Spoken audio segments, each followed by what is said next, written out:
The Air Neo 2, yeah? The supposed Steam Deck killer. Let's see what's really good. Yo, what's going on, people? It's man like Jamo 72 hours later with the Air Neo 2. Alright, now before we go any further, let me come clean with my transparency statements. Air Neo sent this down to me. I actually asked Air Neo to send this down to me so that I could review it and feature it on the channel and show other people what it's all about before they spend their own money. Also, in interest of transparency, I am team Steam Deck all the way. However, I can't lie, this little piece of hardware right here is pulling me over to the dark side viciously. Let me tell you why anyway. Boom, so at this point I'm sure you guys pretty much know the specs in it, but I'll just go through them quickly with you. Processor wise, we're talking AMD Ryzen 7 6800U, yeah? Not sure about the clocks and stuff like that, but I'll put it somewhere on the screen or in the description section below. With that, we've got a 680M AMD flavored integrated GPU as well, which from a little bit of research looks like it's just about a little bit stronger than the old 970M from Nvidia. So that's decent graphics and frame rates from 1080p low to medium settings. Not too bad, especially when you consider the screen size and resolution of the Air Neo 2. Now, this version of the Air Neo 2 is the retro powered version, so it comes with a base of 32GB of RAM and 2TB of hard drive. Already, we've got enough here for a semi-decent desktop experience, cuz doing all your Microsoft Word and things like that, even light video editing. Now, the screen is also nice. It's not an OLED thing, but I'm telling you, it's one of them devices where you'll be staring at the screen for a good while before you clock whether the screen is an IPS panel or whether it's an OLED panel. I'm not even sure what's going on these days, but IPS panels are getting really good, fam, especially with the color depth and the saturation and all that contrast ratio thing going on in it. Right, now let's get into the real stuff here. The OS, it's Windows 11. I like Windows 11. My main computer is Windows 11, my laptop is Windows 11. I understand how Windows 11 works, especially for gaming. But coming from the Steam Deck, where I've been given Steam OS, all my games are on the front screen for me to use the controllers to select them, or I can use a touchscreen if I want to. Yo, that has given me this kind of expectation when it comes to gaming OSs. Same with Nintendo, same with PlayStation, same with Xbox. They're giving console-like experiences, and unfortunately that is not something that I'm getting from the Air Neo 2. Now, I can't lie, it does have the Air Neo Space, which does its best to give you a console-like experience inside Windows. It's got the games, well, basically it drags your games from Steam, from Origin, Uplay, all of them stuff into one central hub where you can supposedly launch the games from there. So it's kind of like a console-like experience, but I'm not gonna lie, that thing is hella buggy. It took some games, I think it's got Kena Bridge of Spirits, it's dragged from Epic Games. When I've tried to launch Kena Bridge of Spirits through the Air Neo Space app, it just did not work. Man was sitting there for time. It was easier for me to just go into Windows, open up Epic Games, and then open up Kena Bridge of Spirits itself. I can see what they tried to do, but it didn't work. Now, in general, I can't lie, the gaming performance is gaming. Like that 680M integrated graphics alongside the AMD 6800U Ryzen 7 thing, it's a powerful combination, especially when you got that 32GB of RAM. It's doing jobs at 1080p. You're doing mostly any game at low to medium settings, and when you think about the fact that the screen is so small in the first place, low to medium settings is perfect for what you can actually see on a 7-inch screen. So you're getting good frame rates, you're getting good graphics, visual fidelity, you're getting a better resolution than a Nintendo Switch essentially, and better resolution than a Steam Deck. It's looking good, fam, I can't lie. I'm impressed. Another thing that I haven't really seen people talk about a lot are the haptics, fam. Flipping hell. This thing is moving like it's got HD rumble. Now, I've only properly felt the HD rumble when playing Borderlands 3 on Nvidia GeForce Now during the game streaming thing. I've played a lot of other games and the vibration is there, but it isn't as accurate as it was in Borderlands 3. So I'm going to try and look for a couple of other games that use the accurate haptics motor to create proper vibration and thing. But yeah, it was sick how they did it in Borderlands 3. Furthermore, there's a switch you can press to make the haptics motor sync up with the sound on the game, cuz so if there's an explosion in the game, the haptics motor will vibrate. If there's like rumbling in the background or thunder, the haptics motor will vibrate to kind of replicate that thunder, so you're feeling the sound in your hand as well as hearing it. It's sick. No, that it does work. I do like that, fam. I didn't know what was going on at first, but when I clocked it, yeah, that is a very sick feature. And I know I'm not going in too much to the hardware on the device, but the controls do feel good. Like the R2 button, the triggers feel good, the shoulder buttons feel good. You got those 2 little extra shoulder buttons.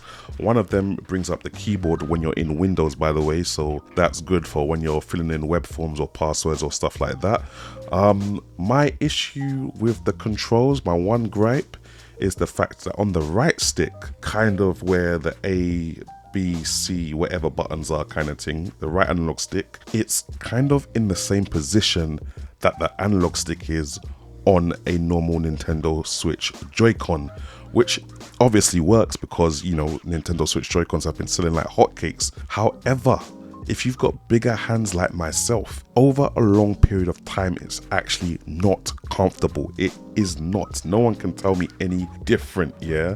You already know, if you've seen my Nintendo Switch videos, that I've got bigger grips from companies like Nixie, companies like Hori kind of thing, which do bigger Joy-Cons, which put the right analog stick in a place that it would naturally be on an Xbox controller or a PlayStation 5 controller, etc, etc.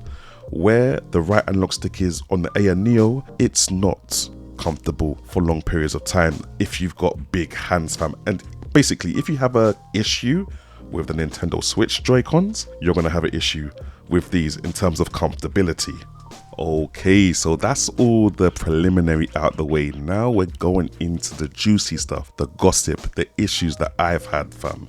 Yeah, real talks. I told you, even though that A and Neo have sent it to me, I'm telling you exactly what it is. The first issue I've got here, I've written in my little book, is that if you put the voltage all the way up to 33, you max it out and you play games, after 45 minutes, your battery starts running low, and the system also seems to get so hot that it starts throttling the wattage down to 5 watts, which basically makes any game start to lag incredibly. Cause like I was playing God of War fine, like I was living my best life. I put it up to max wattage because I wanted to up the graphics as well. Not that it made any sense on the small screen, but I just wanted to see what would happen. I'm testing it, innit? And yeah, after about 40 to 45 minutes, all of a sudden the game started lagging. It was at the part of the game where you first meet the world snake or whatever that snake thing is called. And I was like, yeah, this game is running smoothly. All of a sudden, I was getting like 10 frames per second. I was like, what the hell? And I was confused at first. I didn't understand what was happening. Then it happened again on another game randomly. Another game that was running perfectly started to just not run at all. And it was only when I plugged it in and charged it up a bit, it was able to cool down and give me a good frame rate and put the wattage back up to 33 watts. Now that hasn't happened to me when I'm at 22 watts or anything below 33. But yeah, that's just something I wanted you guys to keep in mind. I've never really had that with the Steam Deck. Steam Deck games will just play until the Steam Deck runs out of battery. You'll always get the constant frame rate and performance that you should be getting. This now, yeah, it's like it overheated and it needed to cool down. Just thought I should mention that to you guys, innit?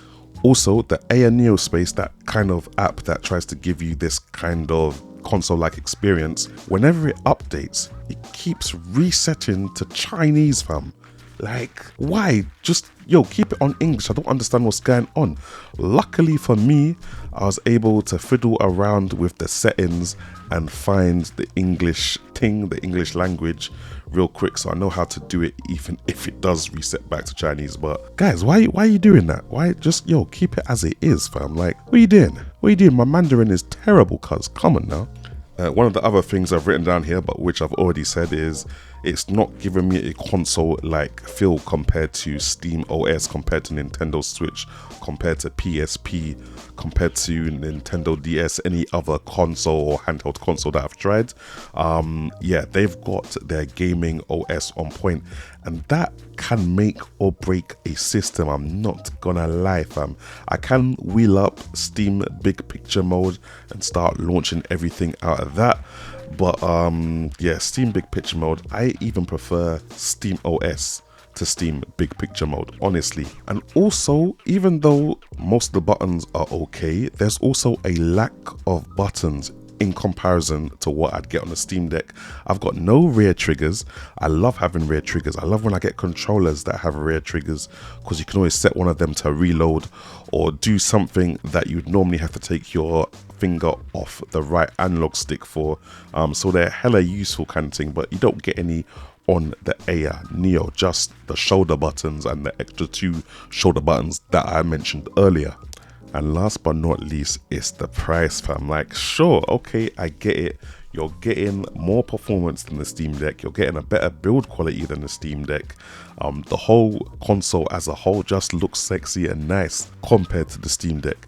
However, I don't know if the maybe 20% advancement in performance over the Steam Deck is worth £600. That's a lot. You understand, fam? Something else I just forgotten, which I see I've just written down here, is the fact that once I started the whole setup, it took like a couple of hours to get everything ready. Just installing Windows, getting rid of bloatware, stuff like OneDrive, stuff that I would normally use on my other PCs, my other Windows PCs. However, because I'm on a gaming console and I'm trying to save resources, I don't really need Spotify to be launching every time I turn on the Air Neo. I don't need Microsoft Office Suite to be launching in the background every time I turn on the Air Neo. I really just need Steam and whatever gaming launchers that I need to play games on launched in the background kind of thing. Obviously, we're trying to save resources as much as possible on this little console. So yeah, in comparison to, let's say, setting up the Steam Deck or setting up a Nintendo Switch, there were a lot of updates that I had to wait for. And obviously the way Windows 11 handles updates is so annoying. I mean, for me, I understand it. I go to the store, I update the Windows apps in the store. I then go to Windows Update and I update Windows through Windows Update, and I then have to go to the Air Neo Space separately and update the Air Neo Space, and after that we're all good until the next update. it's Windows. I use Windows, I understand it, but some other people that might not understand Windows, it might annoy them. But I do think this is quite an enthusiast piece of gear. You know, you should understand Windows if you're getting this. You're not getting it to replace your Nintendo Switch. You're getting it because you want extra power in your gaming console. You don't accidentally stumble across this, basically. But putting that all to the side, guys, I can't lie, I'm starting to become Team Air Neo. And I'll tell you why. Yeah, we got Windows 11 full fat running on this little machine, which means I can run my Discord in the background.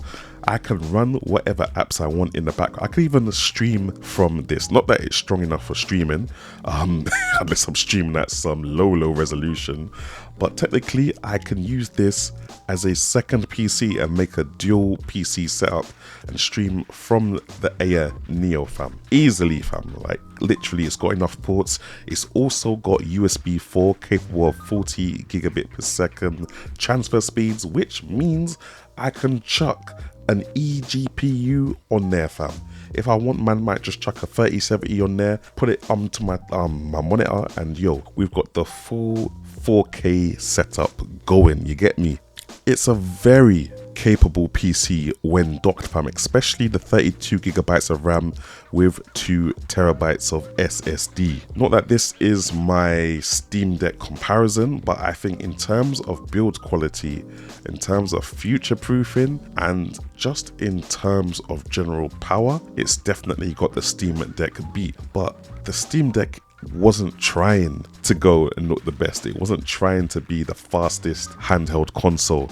It was trying to put PC gaming into people's hands for a stupidly ridiculous price, and that's what it's done, fam. Like, the Steam Deck itself is the reason for me why the Air Neo can pull my interest now, fam. It's like, okay, I've had some Steam Deck, but now I want more. For people that want more, now I want a little bit more. When the Steam Deck 2 comes out, that might completely crush the Air Neo, especially if they do it at a stupidly low price again. But that's another video for another day. Let me know what you think about my points in below. Are you team Air Neo or team Steam Deck? Give me a shout, like, subscribe, and stay tuned for more Air Neo and Steam Deck content.